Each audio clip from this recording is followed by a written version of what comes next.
आज 17 मई 2020 बुद्ध पूर्णिमा के महोत्सव के विशेष अवसर पर ये धम्म देशना हम दे रहे हैं। सुखो बुद्धानं उपादो सुखो सद्धम्म देशना सुखो संघस्य सामग्री समगानं तपो सुखो।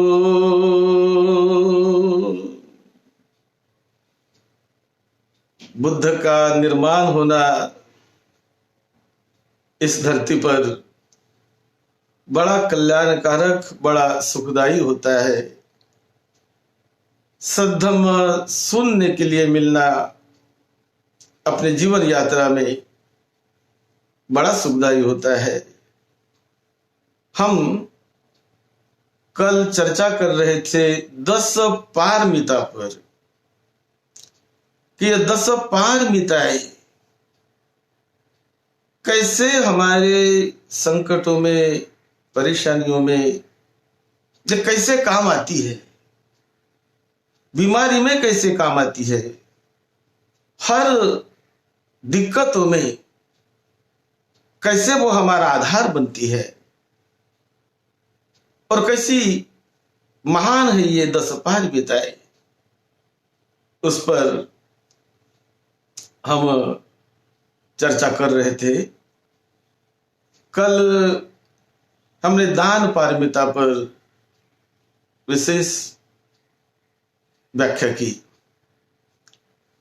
आज जो दूसरी पारमिता है उसे कहते हैं शील पारमिता, यानी सिलवान बनना, सद्गुणों को बढ़ाना। यह शील हर एक व्यक्ति के लिए बड़ा कल्याणकारी, बड़ा सुखदायक होता है। अपने वर्तमान जीवन के लिए, अपने पारिवारिक जीवन के लिए, लड़के बच्चों के लिए, सामाजिक जीवन के लिए, हर जगह पर यह शील सदाचार का जो पालन है वो बड़ा ही कल्याणकारी है, बड़ा ही कल्याणकारी है। 2 तरह के आदमी होते हैं। एक तो शील को तोड़ने वाले, शील का पालन न करने वाले, दुराचार में पड़े रहने वाले, शील को हमेशा भंग करने वाले, ऐसे भी कुछ लोग होते हैं। और दूसरे लोग होते हैं कि शील का बड़े कड़ाई से, जानबूझकर, सोच समझकर उसका पालन करने वाले लोग। तो उनमें जो पालन करने वाले लोग हैं वो प्रशंसनीय है। सही में मानव समाज या हमारा परिवार या मानव जीवन, यह समाज शील पर ही प्रतिष्ठित है। शील यानी कंडक्ट, बिहेवियर, हमारा आचरण, कि जब हम समाज में रहते हैं, एक दूसरों के साथ हम जब रहते हैं तो कुछ नियमों का, कुछ आचरणों का, कुछ सिद्धांतों का हमें पालन करना ही होता है। तभी समाज में शांति, सुख प्रस्थापित हो सकता है। यदि हमने उसका पालन नहीं किया, अपने मनमानी ढंग से चलने लगे, तो समाज कभी सुखी नहीं रहेगा, व्यक्तिगत जीवन भी कभी सुखी नहीं रहेगा और बड़ी बर्बरता, बड़ा अन्याय और बर्बरता जहां वहां फैल जाएगी। इसीलिए ये जो समाज को चलाने के लिए कुछ न कुछ सिद्धांतों का होना बड़ा अनिवार्य है। तो उन दिनों 2600 साल पहले तथागत भगवान बुद्ध ने मिनिमम ये जो पंचशील बताए कि 5 शीलों का पालन समाज के सुव्यवस्था के लिए, सुचारू ढंग से समाज चलने के लिए ये बड़ा जरूरी है। हमारे गांव के सुख शांति के लिए, हमारे मोहल्ले के सुख शांति के लिए, शहर के सुख शांति के लिए, देश के सुख शांति के लिए ये पंचशील की बहुत जरूरत है। हर एक आदमी के लिए बहुत जरूरत है। देश विदेश के लिए, सभी के लिए बड़ी जरूरत है उनकी। क्या है पंचशील में? पंचशील में आता है कि जो हमेशा कहा जाता है, पानाति पाता वीरमणि सिक्खापदं समादियामि। मैं किसी की हत्या, किसी प्राणी की हिंसा नहीं करूंगा, इसकी मैं प्रतिज्ञा करता हूं। किसी को मारूंगा नहीं, काटूंगा नहीं, इसकी प्रतिज्ञा करता हूं। दूसरा शील है अदिन्ना दाना वीरमणि सिक्खापदं समादियामि। मैं किसी की चोरी नहीं करूंगा। जो चीज मेरी नहीं है, मैं जानता हूं कि ये मेरी नहीं है, उसे उनके अनुमति के बिना नहीं उठाऊंगा, नहीं ले जाऊंगा। जब तक वो नहीं देता मुझे नहीं ले जाऊंगा। चोरी नहीं करूंगा किसी की। बड़ा सादा सरल नियम है। उसी प्रकार तीसरा नियम, कामे सुमिच्छाचारा वीरमणि सिक्खापदं समादियामि। यानी मैं अनैतिक व्यभिचार, काम वासना से वशीभूत होकर अनैतिक ऐसा काम नहीं करूंगा, व्यभिचार नहीं करूंगा। किसी पराय स्त्री पर मैं बुरी नजर से नहीं देखूंगा। उम्र के हिसाब से मेरी लड़की जैसे स्त्री को देखूंगा, मेरे माता जैसी उसे देखूंगा, मेरे बहन जैसी उसे देखूंगा, बुरी नजर से नहीं देखूंगा।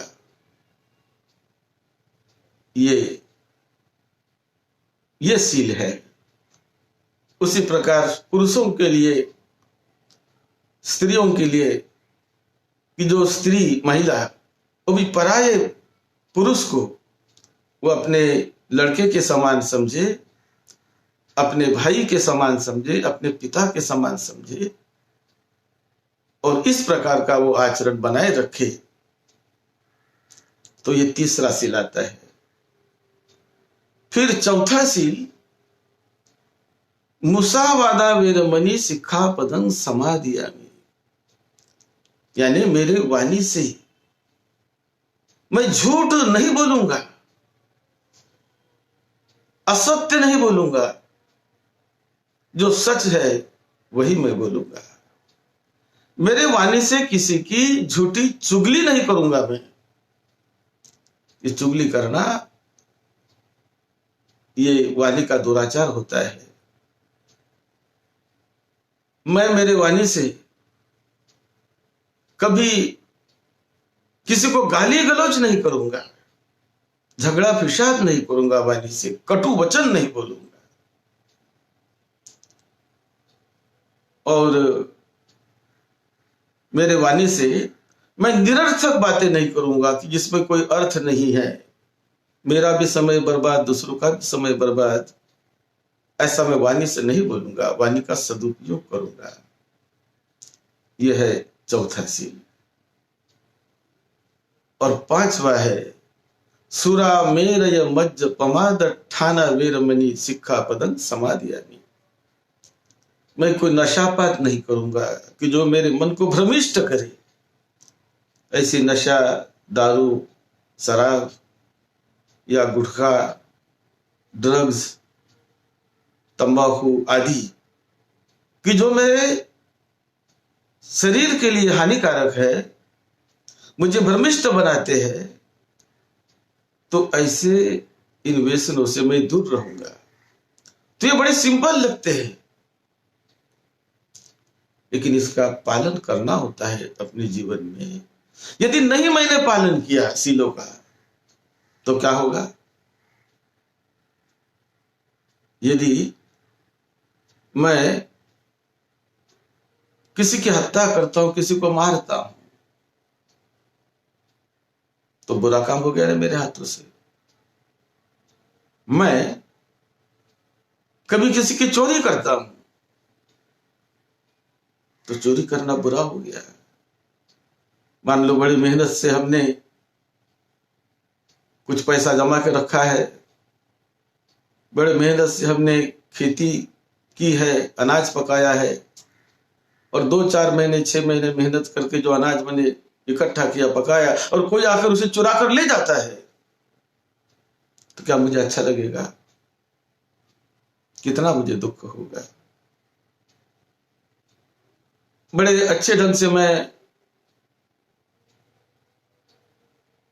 मेरे धन की रक्षा करने का प्रयास करते रहता हूं, और कोई मेरा धन चुरा ले जाता है, तो मुझे अच्छा नहीं लगेगा ना। इसी प्रकार मैं यदि किसी का धन चुराता हूं, किसी को ठगाता हूं, तो उसे भी तो अच्छा नहीं लगेगा ना। उसको मैं दुख दे रहा हूं, परेशान कर रहा हूं।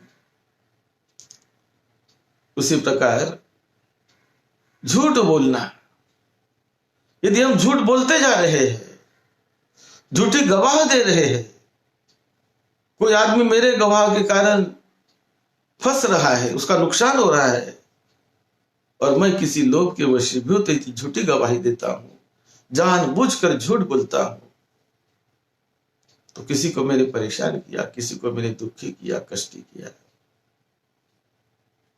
तो इस प्रकार के ये जो सील है, इसका पालन करना मेरे भी हित के होते हैं, ये दूसरों के भी हित के होते हैं, किसी को दुख देने वाले नहीं होते।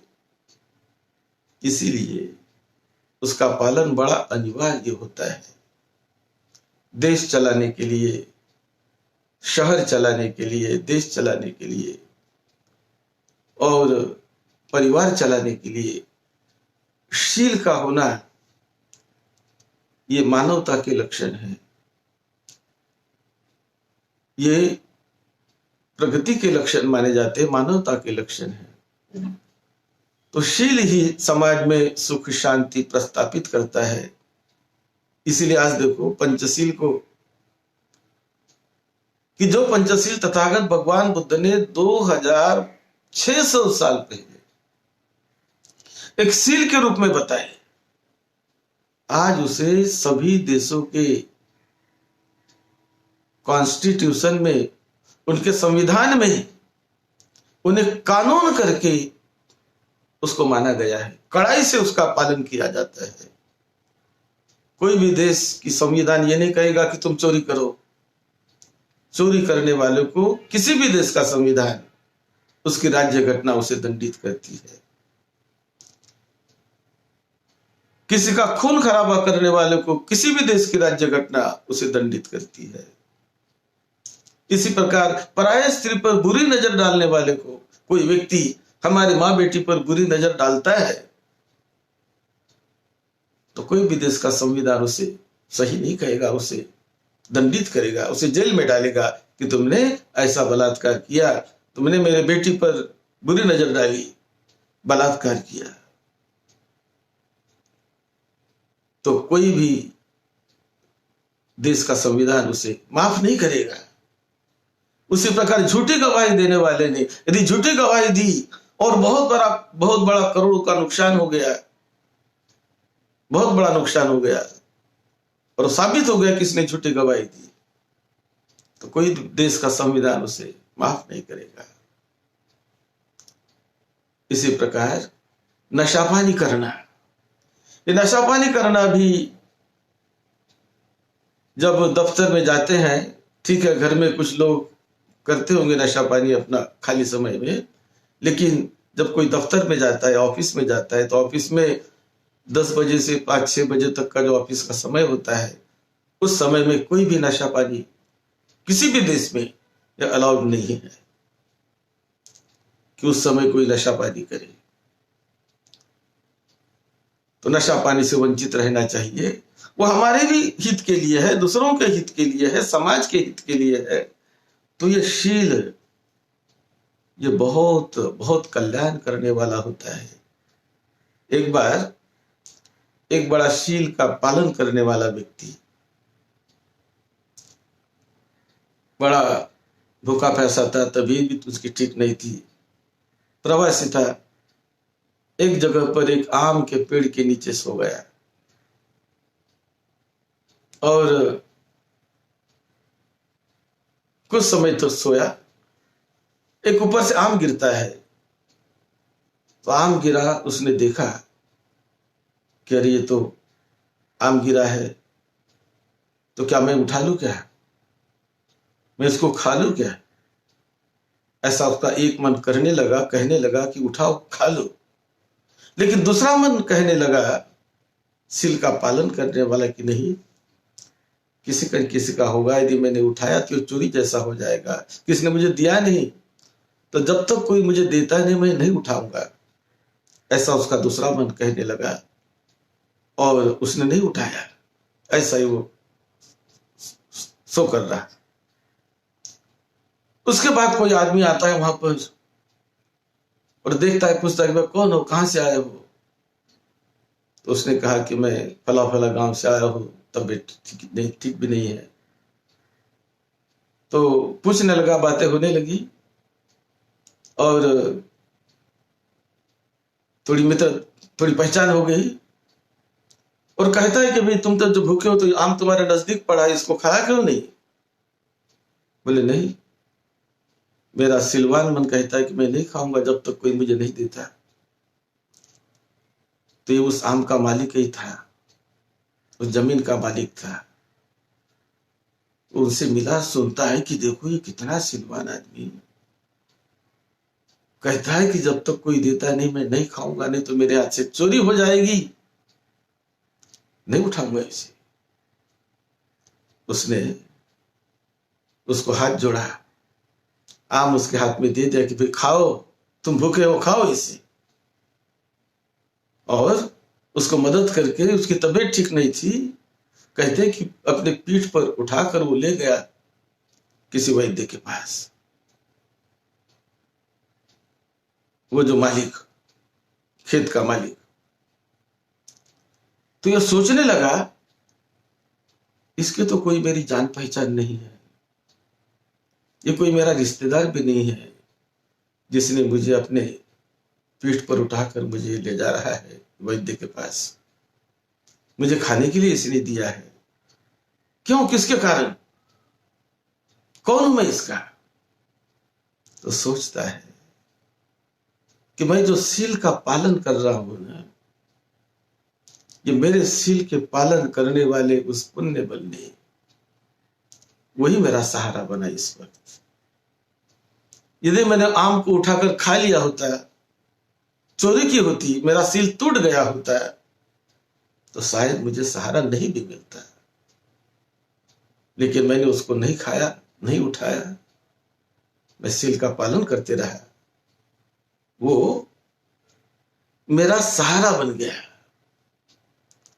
तो इस प्रकार ये जो सदशील होते हैं, वो कौन से वक्त कैसे काम आएंगे इसको बता नहीं सकते। और ये शील बड़े कल्याणकारी होते हैं। नहीं तो छोटी सी भी कोई गलती कभी कभी बहुत बड़ा आदमी का अहित कर देती है। अब एक ऐसी कहानी देखिए, अंगुलीमाल। अब ये अंगुलीमाल किसी के बहकावे में आकर उसको किसी ने, मतलब उसके गुरु को किसी ने बहका दिया, उसकी वजह से कितना बड़ा अनर्थ अंगुलीमाल के हाथों से हुआ था। वैसे अंगुलीमाल श्रावस्ती के एक पुरोहित ब्राह्मण का लड़का था, और वो भी मुख्य पुरोहित, राजा प्रसेनजीत का मुख्य पुरोहित। उसका लड़का बड़े धनी परिवार से आया हुआ, बड़ा पढ़ा लिखा भी था। उसका नाम था अहिंसक, ऐसा उसका नाम था। बड़ा प्यारा लड़का, पिता धनी था, वो तो पुरोहित था, राजा का प्रमुख पुरोहित। ऐसे बड़े परिवार से आने के कारण उस पुरोहित ने अपने लड़के को तक्षशिला भेजा पढ़ने के लिए। वो गया पढ़ने के लिए, बड़ा होशियार भी था। मित्रों के साथ पढ़ने लगा, एक साथ बैठकर पढ़ रहे कुछ सालों तक वहां रहना पड़ता है। गुरुकुल जैसे अवस्था थी पढ़ने की उन दिनों, तो वहां पर इसका निवास था, रहा। बड़ा होशियार हर चीज में। उसका जो शिक्षक, टीचर, वो जो आचार्य, वो बड़े प्रसन्न थे इस पर, बहुत चाहते थे कि बड़ा होशियार है, बड़ा होशियार है, हर चीज में होशियार, जो भी बताता हो बहुत होशियार है, बहुत होशियार है। लेकिन उसके साथ पढ़ने वाले कुछ विद्यार्थी, उसके क्लासमेट, उसके वर्ग मित्र, वो बड़े जलते थे इसको, हर चीज में होशियार, हर चीज में होशियार। और जो आचार्य इसको ही बहुत चाहता है, कोई पास जिसको ही बताता है इसको ही बहुत चाहता है। तो उन्होंने एक दिन प्लान किया, क्या करें। तो उन्होंने ऐसा प्लान किया कि वो आचार्य के कानों में, उनके पीछे जाकर, मतलब जब वो अंगुलीमाल नहीं था, कहीं बाहर गया था, तो उस समय आचार्य को कुछ एक दो लोग जाकर मिले और एक दो लोगों ने उसके कान में कुछ डाल दिया कि देखो ये जो अंगुलीमाल है ना, मतलब उसका नाम अंगुलीमाल नहीं था उन दिनों, उसका नाम था अहिंसक। ये जो अहिंसक है ना, ये अच्छा नहीं है, इसका आचरण अच्छा नहीं है, तुम्हारे पत्नी पर इसकी बुरी नजर है। बस इतना ही उनको कह दिया। तो ये आचार्य बड़ा क्रोधित होने लगा, अरे ऐसा है तो मैं इसको दंडित करूंगा। बड़ा क्रोधित होने लगा। और आचार्य जानता था इसको दंडित भी कैसा करूं, अब इनके जाने का भी वक्त हो गया है, कुछ अब एक दो महीने ही रहने वाले हैं, इसके बाद ये चले जाएंगे। तो इनसे मैं लड़ भी नहीं सकता, क्योंकि इतना होशियार है कि मुझसे भी ज्यादा ये हर हुनर में इसने प्रावीण्य मिला लिया है, तो क्या करे।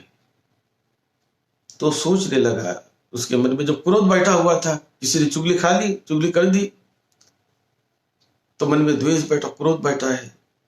और क्रोध के कारण वो कहने लगा अंगुलीमाल, मतलब उसको, ये अहिंसक को, जाते समय सब लोग आए, गुरु से मिलने लगे, तो उसने कहा देखो अहिंसक,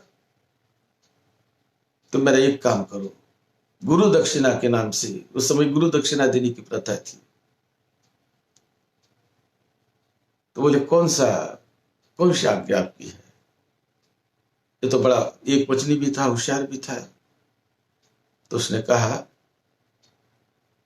कि गुरु दक्षिणा के रूप में तुम बहुत होशियार हो, मेरे लिए 1000 लोगों की उंगलियां मेरे लिए दक्षिणा करके ला कर दो, तो तुम्हारी विद्या फलवती होगी, तुम बहुत बड़े बन जाओगे। अब जैसा गुरु ने उसको बताया, बेचारा मानने लगा। अब टाल भी नहीं सकता, वचन भी दे दिया, तो वचनबद्ध थे, वचन भी दे दिया। और फिर वो प्रतिज्ञा करने के लिए वो डाकू बनता है, आने जाने वाले लोगों को मारता है, उसकी अंगुलियां गिनने के लिए अपने गले में डालता है। और इस प्रकार कितना बड़ा, मतलब उसने लोगों को नुकसान पहुंचाई, कितनी हानि की उन्होंने समाज की, लोगों की। और किसके कारण, छोटे से चुगली के कारण, गलत फहमी के कारण। किसी ने ईर्षा से, द्वेष से गुरु के कान भर दिए,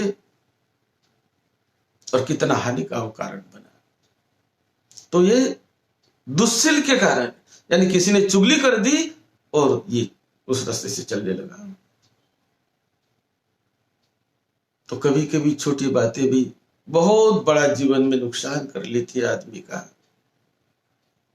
तो अंगुलीमाल का एक पुण्य बलिए समझिए कि उनकी कोई पुण्य पारमिता जगी, और बड़े दुर्गति से जाते जाते बच गया वो। बुद्ध से उनकी मुलाकात हुई, बुद्ध उनको मिले, बुद्ध ने उन पर अनुकंपा की, और पूरा बहका हुआ आदमी, हत्यारा आदमी, वो आदमी बाद में साधु संत बन गया, अरहत बन गया, और कहीं का कल्याण करने वाला बन गया। अरहत बनने के बाद उसने हजारों हजारों लोगों को रास्ता दिखाया, दुख मुक्ति का रास्ता, सुख शांति का रास्ता। तो ये शील बड़े कल्याणकारी होते हैं। तो शील का मतलब मैं ये नहीं करूंगा, वो नहीं करूंगा, ऐसा ही नहीं। तो उसका शील का जो पॉजिटिव मीनिंग है कि मैं चोरी तो नहीं करूंगा, लेकिन मदद करूंगा, जो भी अच्छा कर सकूं, सेवा देना, दान देना, लोगों की सेवा करना, ये मैं काम करूंगा। मैं किसी की हत्या तो नहीं करूंगा, लेकिन उनकी जान बचाने का प्रयास करूंगा, उनकी सुरक्षा करूंगा, उनका पालन पोषण करूंगा। इसी प्रकार मैं व्यभिचार तो नहीं करूंगा, लेकिन पराई स्त्री पर कोई अत्याचार, अन्य अत्याचार मेरे सामने होता हो, उसकी सुरक्षा करूंगा, उसकी रक्षा करूंगा। जैसे मेरी बहन की रक्षा मैं कर रहा हूं, मेरे माता की रक्षा मैं कर रहा हूं, ऐसी मैं रक्षा करूंगा। मैं झूठ तो नहीं बोलूंगा, लेकिन सही बोलूंगा, सत्य बोलूंगा।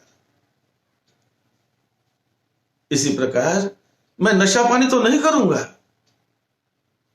लेकिन मैं नशा पानी जो करते हैं उन्हें भी सुधारने का, अच्छे रास्ते पर लाने का प्रयास करूंगा। तो इस प्रकार ये जो शील की जो पारमिता है, जो आदमी जितना इस पारमिता का अभ्यास करता है, उतना एक पुण्य बल संग्रहित होता है उसके जीवन में। और उसका यदि वो जिस किसी वक्त कोई दिक्कत आ गई, कोई परेशानी आ गई, कभी आदमी बीमार पड़ गया, तो उस समय बुद्ध कहते हैं कि अपने उस शील का स्मरण करो, अपने त्याग का स्मरण करो, अपने सेवा का स्मरण करो। तो देखो कैसे वो शील की शक्ति बन जाती है, वो एक बल बन जाता है, और वो हमें ऐसे दिक्कतों से, परेशानियों से दृश्य रूप में हमें निकालता है, हमें बचाता है। इसीलिए उसे पारमिता कहते हैं। और ये मानव समाज में, वो तो समाज शील पर ही, सदाचार पर ही टिका हुआ है। वहां ही समाज में स्वस्थ है, शांति है, न्याय है, कल्याण है, प्रगति है, सारी चीज। यदि हम कुछ प्रिंसिपल को पालते रहे, उसको मानते रहे, उस रास्ते से चलते रहे, तब परिवार का हित होता है, व्यक्ति का हित होता है, समाज का हित होता है, सभी का हित होता है। इसलिए ये पारमिताएं बड़ी कल्याणकारी है, बड़ी कल्याणकारी है। तो 10 पारमिताओं पर जो बोल रहे हैं, आगे देखिए कैसी कैसी महान पारमिता कैसा कैसा कल्याण करती है हमारा, और वो कैसे सार्थक बनती है हमारे जीवन में, हर चीज में। वो कैसा तथागत बुद्ध ने समझाया है, उसे जानकर हम भी अपने जीवन में उस पारमिता के रास्ते पर चलने का प्रयास करें, अपने जीवन को मंगलमय, धन्य धन्य बनाने का प्रयास करें। इसी में सबका मंगल है। आप सबको निरोगत्व मिले, सुख शांति मिले, सबका मंगल हो। सद्धम्म की सेवा में, आपकी सेवा में डॉक्टर भदंत राहुल बोधी महास्थवी।